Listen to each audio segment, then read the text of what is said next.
Hello everyone. Thank you for tuning in to see this recording. It's a shame I can't be with everyone right now. I'd much rather be doing this talk in person, but needs must given the current situation, and I'm sure we'll make the most of it. So the way that I'll sort of work this, obviously I'm doing the recording now, unless the AristotelianSociety then provide us with some kind of forum in which to host the Q&As, which I haven't heard that they're planning on doing, I'm going to use the comment section below the video for that. So just comment there any questions you've got. I will be keeping an eye out on it once these videos come out, and we'll aim to respond quite quickly. You're also more than welcome to email me. My email's here on this slide, and I'll respond there. If there's a few people commenting, especially sort of commenting at about the same time, I might offer, if people want to do a quick Zoom chat or something like that, that'll work too. I'm not expecting a huge number of respondents though, so we'll see on that. So I just wanted, before I start, just sort of situate this talk in the wider context of my work, because it's a little bit of an atypical talk for me. So what I'm talking about today is some issues at the intersection of sort of logic and meta-ethics, but my general work is in fact in the philosophy of maths. So I'm interested in thinking about axiom selection from a more sort of normative standpoint. And sort of part of that, I'm very interested in sort of what the general structure of normativity is, like what normative claims look like, what you need to prove for them. So my hypothesis is that all different sort of types of normativity, all different normative structures, so prudential normativity, moral normativity, epistemic normativity, eticutional normativity, what they share is a common logic, a common formal structure, or at least a very similar logic. What I'd like to do is be able to tell you precisely what that logic is, and one part within that is the definition of what a reason is. Now, my sort of wider view of reasons is a pluralist non-fundamentalism about reasons. So I don't think that there's one definition of reason that is the right definition. So I'm happy to have multiple definitions of reason out there. But I'm definitely a non-fundamentalist, so I don't think that reasons are the kind of nuts and bolts of normativity. They're more the psychological surface structure of normative discourse and normative thought. This talk then sort of falls squarely within that. So what I want to do is take a very popular informal view of reasons, namely Broome's explanatory view, take a very popular formal view of reasons, namely Horty's view that reasons are defaults, and show that if you formalize Broome's view in a particular way, that what you get is Horty's model. Now, I'm not doing Broome exegesis here. So what I'm not doing is arguing that this is what's going on in Broome's book. What I'm saying is there's a very natural Broomean way of thinking that leads you to Horty's position. I think the converse is also true, that if you start with Horty's logic, that the most sensible interpretation of that would be Broomean, but I'm not going to argue for that claim today. What I'm then going to show is that a problem faced by both accounts, or two problems both faced by sort of each account, is in fact one and the same problem. And then I'm going to offer a fix to it. The particular problem for Horty is the problem of rank and how to capture the strength of reasons. And for Broome, it's the problem of imperfect reasons for competing conclusions. So I'm going to set out Horty's view first, then I'm going to set out Broome's view, then I'm going to show how Broome's view formalizes into Horty's view, talk about this problem of weighing reasons, of imperfect reasons, and then present an evaluative solution, I'll call it evaluative solution. So Horty's view, first of all, what are defaults? Defaults are a type of non-monotonic conditional. Monotonicity of conditionals more generally is tied to strengthening of the antecedent. So a conditional is monotonic if it validates strengthening of the antecedent. It is non-monotonic if it invalidates strengthening of the antecedent. Specifically, when we're talking about logic, and whether a logic is monotonic or non-monotonic, we mean whether or not implication validates strengthening of the antecedent. So if you gain new information, can that ever undermine inferences that you previously made? In classical logic, no. But as we'll see in some cases, yes. So non-monotonicity is just being, well, not monotonic. Counterfactuals are probably the most common example of non-monotonicity. So if it rains tomorrow, you will get wet. But if it rains tomorrow and you have an umbrella, you will not get wet. Pro tanto reasons are non-monotonic. So Jim is crying is a reason to help Jim. But Jim is crying modulo the information that Jim is a method actor researching for a sad part is not a reason to help Jim. Finding examples of the non-monotonicity of reasons is relatively straightforward. I'm sure you can come up with some yourself or have a look on Horty's work. There's lots of examples there. Defaults are the kind of most natural way of capturing non-monotonicity, or at least a good way of doing it. Another way would be autoepistemic logic. Defaults are made up of a set of three sets of propositions: the antecedent and the consequent, and the justification. The antecedent and consequent work in exactly the same way as in say, the material conditional and conditionals you're used to. So the antecedent is just the things you need to already know are true in order to make the inference. The consequent is the result of the inference. And then the non-monotonicity comes in with this justification. So another name for the justification could be the set of suppositions. I think that's a natural way of thinking about it. So they're the propositions that you implicitly have to assume in order to make the inference. They're the negations of defeaters. So if phi is a defeater, not phi will be in the justification, and if phi is in the justification, not phi will be a defeater. Just for kind of certain formal reasons, the consequent is a subset of the justification, not necessarily a proper subset. The justification could just be the consequent. Extensions are effectively sort of the allowed or sort of reasonable inferences off the back of a set of defaults and a starting set of information or set of propositions gamma. What we're going to look is to how to build these extensions given some set of defaults D and some set of non-default propositions gamma. That's intuitively the kind of the evidence or the propositions you start with.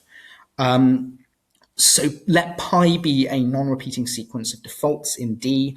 By non-repeating, I just mean that there's no default appears twice in pi. Pi only contains elements of D. We're going to call pi n the initial segment in pi of length n. This will matter for a couple of the definitions. A default is applicable to a set if and only if its antecedent is a subset of that set. Again, that should be that's just the same as saying that, like an ordinary monotonic conditional would be applicable. And we're going to call a sequence a process of pi and D if and only if at each stage the defaults are applicable. What do I mean by each stage? Well, intuitively, what we're doing is going along pi, applying the default that we've got to gamma, and sort of adding the consequent of that default into gamma, or rather into this sort of construction that I've got here. So we keep going along, and at each stage the default needs to be applicable, so we can just pick up the consequent and put it in the set that we're building. TH here just means the logical closure. or this just means that defaults don't necessarily need to be in the right form. They just have to have the right kind of formal. They just need to have the right sort of content to them. So we're going to call a process pi successful if and only if this holds. So all that's saying is that applying pi doesn't result in you concluding anything that's in any of the, so the negation of anything that's in the justifications of the defaults that you've used. If you were to conclude the negation of something in one of the justifications, then this would undermine the use of that default. The process as a whole would then be self-undermining, and what we're trying to avoid is these self-undermining processes. That's what success amounts to. A process pi is then called closed if it's not a proper subset of some other successful process of D. So we want maximal, only maximal successful sequences or maximal successful processes is what we want here. And then the extensions are just those propositions built by, so just those sets built by applying closed and successful processes of gamma D. Formally, that's what this looks like. Horty also introduces another requirement. So he introduces a rank on the defaults. So under this account, formally it's just a requirement that some defaults are given a rank. Horty has the rank function being a proper function, not a partial function. So all defaults get given a rank. We're going to call pi rank valid. Intuitively, if this obeys rank in the sensible way. So if pi could proceed by applying a higher ranked default, then it has to. Formally, that's what this requirement amounts to. Feel free to pause and sort of digest it if you're interested in that sort of thing. And rank is then intended to capture strength. That's the sort of intention of rank here, what it's going to do. So we can then analyze reasons with defaults, I think, in a fairly straightforward way. If X is a prima facie reason for A to 5, strength N, and phi is Y, then this is captured like this. So the proposition, that's the reason itself, is the antecedent. The consequent is A's obligation to phi, or the fact that A ought phi. The justification is then just let's say, the negation of all of the defeaters, and the rank is equal to the strength. The pro tanto reasons then, rather than just the prima facie reasons, are those that are included in a closed and successful rank valid process. Two quick technical points. One, I think Horty should use a constrained default logic as well. What are constrained default logics? Well, they validate this sort of inference. Either phi or not phi is true. Phi is in the justification of default D1, not phi is in the justification of default D2, so it's not acceptable to have both D1 and D2 in the same process because one of them should be undermined. That seems an attractive inference to want to preserve in the ethical context. We want our reasons that we use to be kind of cotenable, these are pro tanto reasons to be cotenable with one another, at least in that way. So the way to do that is to move to a constrained default logic. Formally, that's just the requirement that the union of the justifications be consistent. Horty does talk about this, so I think he's sympathetic to this sort of a move. I think he should take it. Second kind of technical point, these logics can have multiple extensions. The extensions aren't unique. This happens when you have defaults for competing conclusions of equal strength. You then get, say, multiple extensions. What this amounts to, I think, is just an example of genuine moral dilemmas. That's perhaps the best way to think of these, but I'm open for discussion on that. So the big issue with Horty's work is that strength really doesn't work like rank. So a reason of higher rank, or a default of higher rank, effectively sort of crowds out the application of any defaults of a lower rank for competing conclusions. So if a particular process pi is rank valid, and both D1 and D2 are applicable to gamma, then D1 has to appear over in preference to D2 because it's a higher rank. However, because the consequence are subsets of the justifications, having D1 is going to having D1 in the process is going to make any process that then includes D2 an unsuccessful process. So there's not going to be any rank valid processes that contain D2 but not D1, and there are not going to be any successful processes that contain D1 and D2. So there is only successful rank valid processes that contain just D1. So yeah, informally higher ranked defaults dominate lower ranked defaults. But strength doesn't work like that. We want stronger reasons to be able to be outweighed by a large number of weaker reasons. That's just the idea behind the strength of reasons, is that it works like that. And this model doesn't capture that. So Horty is aware of this problem. He tries to get around this with updates on the ranks of the defaults. I think what I'm going to suggest is a cleaner way of getting what he wants.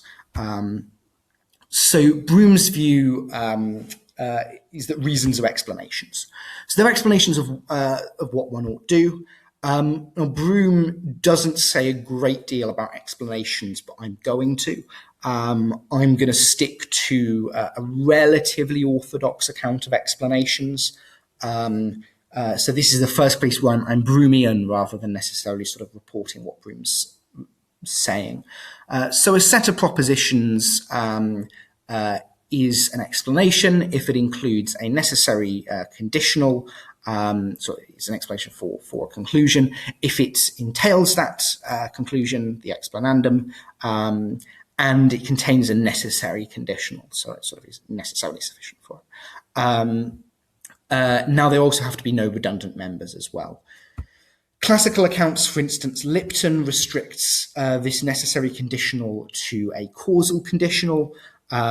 More recent accounts have relaxed this restriction. I'm going to re-restrict, but in the other direction. So I'm going to say that only grounding explanations should be the sorts of explanations that Broome's interested in, not causal ones.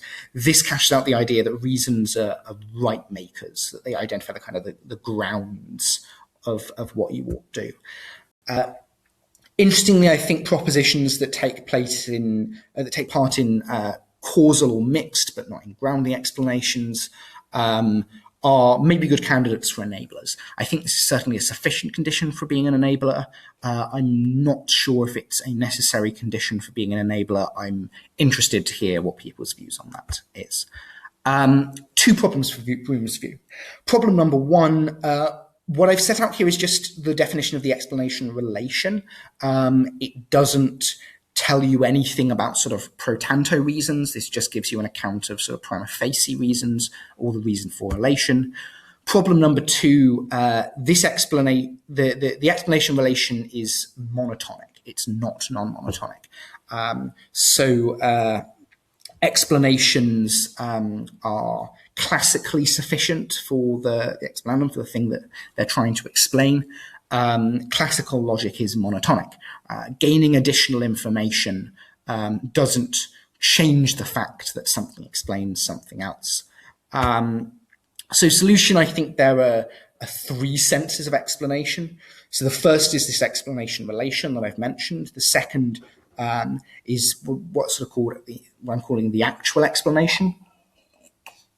I think this is what Broome has in mind, actually, is the actual sort of explanations. I'm not entirely certain on that. Those maybe sort of relate quite closely to what Parfit calls reasons in the fact relative sense.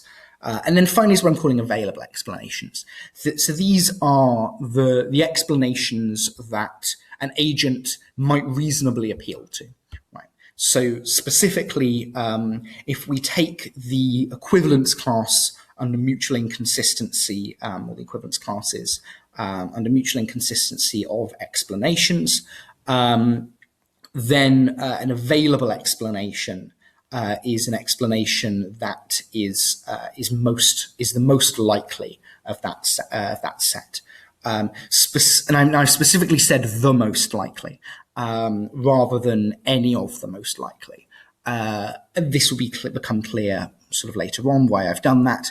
I'm interested sort of what people sort of might think would happen if I weakened that to just saying any of the most likely explanations given some evidence. Contexts I'm just treating as sets of propositions to make it clear.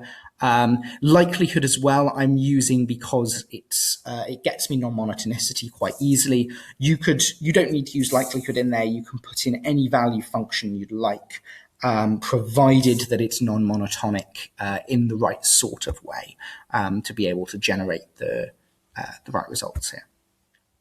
So there's still then a couple of options how we want to define pro tanto reasons. This is sort of whether or not we actually want the whole of an explanation to sort of be reasons. So for instance, there might still be some propositions in grounding explanations that look more like enablers. It might still be the case that we don't want the necessary conditionals to count as reasons. So maybe what we want to do is restrict only to the major premises. What are major premises? I'm not sure. Unpack as per you'd like. The second option is just to kind of go whole hog and say, well, no, pro tanto reasons are every proposition that participates in the available explanations in some context. Does this blur the distinction between enablers and reasons? I haven't thought of a case, but equally, I haven't ruled it out. If it were to, I wouldn't mind too much. I don't care too strongly about sort of keeping this firm dividing line between enablers and reasons. I don't mind if there's a bit of bleeding. What's nice about this view as well, I think, is how it relates to the evidentialist view. So what I like a lot about Kiernan and Starr's evidentialist position is that it gets you non-monotonicity in a really elegant way. Now, some people criticize their view for confusing reasons with facts about reasons. So reasons aren't right makers on their view. They're just kind of right indicators.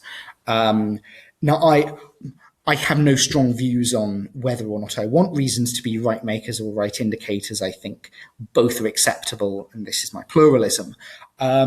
But if you want reasons to be right makers, then this view, as I've set out, manages to preserve that whilst stealing the non-monotonicity in quite a sort of elegant way from the evidentialist position.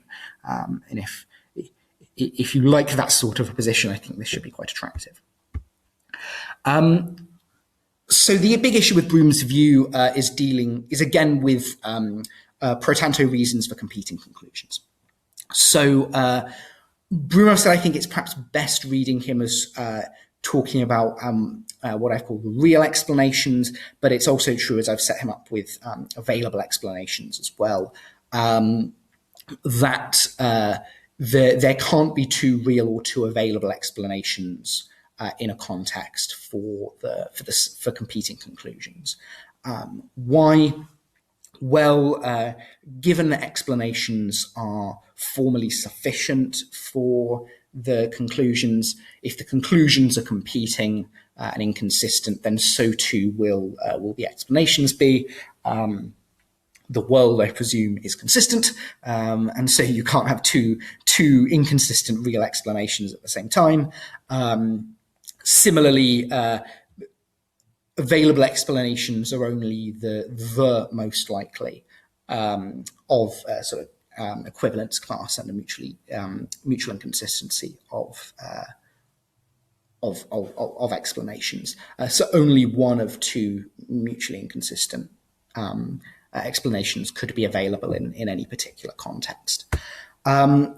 But there can be pro tanto reasons for inconsistent conclusions. That's kind of the point of them, that rather than pro toto reasons or all things considered reasons.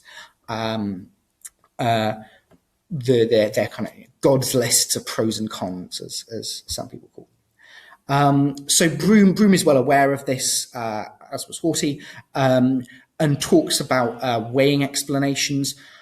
I don't think it's unreasonable to say, or uncharitable to say, that Broome's account of weighing explanations haven't been widely taken up.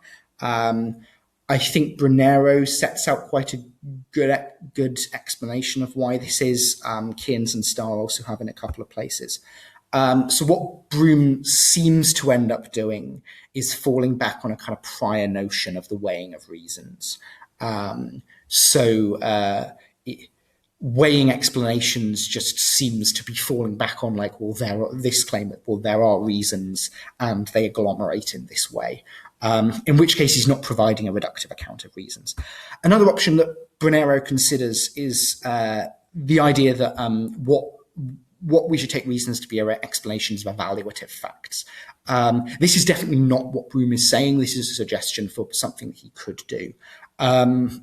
This is the line I'll take. Brunero rejects it. Brunero has some objections to this view. I have responses to those objections, but I'm not going to discuss them today because that would take us a little off-piste.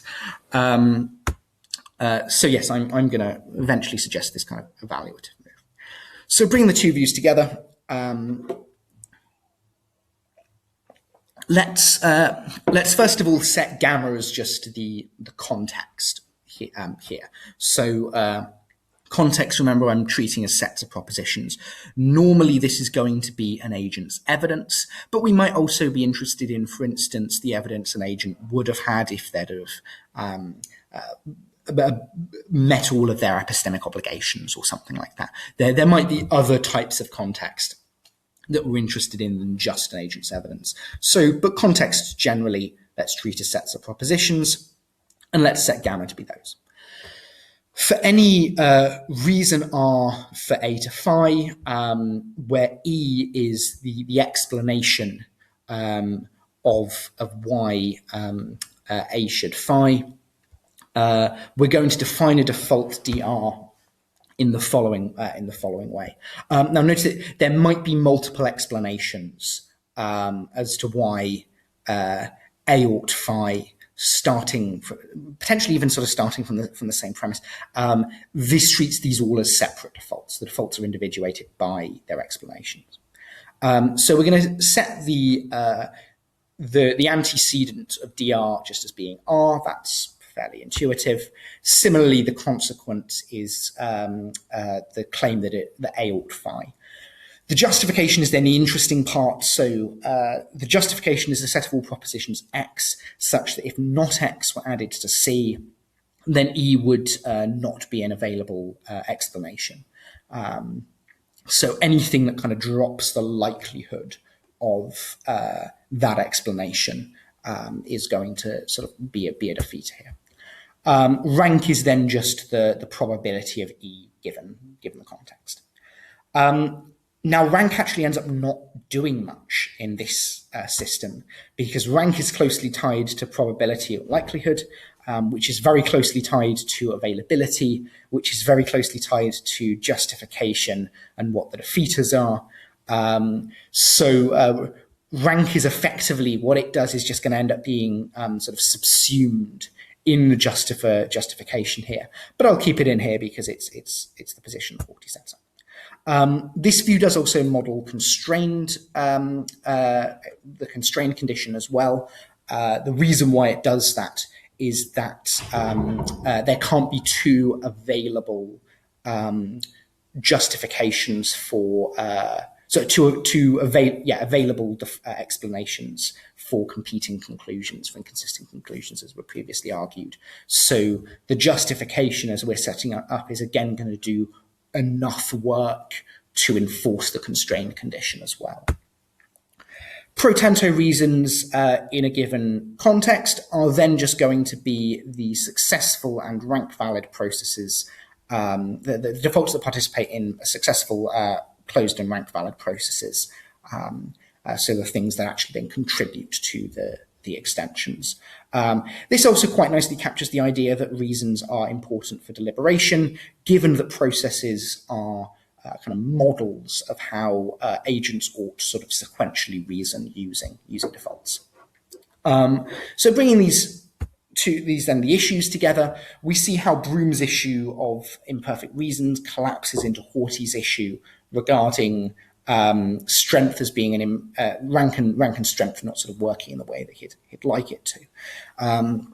So when you've got competing imperfect reasons or competing pro tanto reasons, the problem for Broome's view is that they can't both be real explanations, or as I've set it up, they can't both be available explanations. And this just translates through to saying that one of them the more likely one, has a much higher rank, and so then crowds out the weaker ones. You can't have both of them in the same process. So a second way here is that this actually hasn't sort of captured strength in the appropriate way. Strength has just ended up reducing to likelihood rather than sort of normative impact. I'm specifically leaving normative impact a little bit vague here. I'll define it a little more thoroughly. So my proposal is then going to try and answer both of these. So on Broome's current view, ought is the kind of operative normative relation. It participates in the explanandum. It's the consequent of the defaults. So it's really sort of centered around ought. What I'm going to suggest is that we switch this out as per Brunero's suggestion. He then rejects. We substitute out for claims of a degree of a certain sort of value holding for a particular action. You can have competing value claims that aren't mutually inconsistent with one another. So it can be the case that an action has a degree of good value attached to it and a degree of negative value attached to it as well. That's consistent. What things count as value? This is going to depend on the type of normativity you're working in. I think this is a question for normative ethics or first order normative inquiry more broadly. I'm not going to answer that today. All I require of them is that whatever they come up with, it fits a certain formal requirements that I can talk about degrees of its holding for particular actions. We can then define ought claims if we want, and these just supervene on value claims in the predictable way that what you ought to do is most valuable. Two issues. Issue number one, I've now effectively got two notions of strength in here. So one is the one captured by sort of the likelihood and the rank, and then the other is the one captured by the amplitude of the value claim. Should we consider the strength of the reason to be its rank, or should we consider it to be the degree of value that it attributes to some action? My answer is that this is a feature, not a bug. Right? So I think these are actually two important and distinct features of reasons, and it's good that we have both of those in there. If you don't like calling both of them strength, by all means call the first one something like the stability of the reason, modal stability, and call then the second one strength. I think that's the more natural way to read that. I've made a similar claim with respect to Kearns and Starr's evidentialist view. So I think they calculate strength wrong. They only deal with this first sort of feature of how likely is it that you ought to do something given a certain proposition.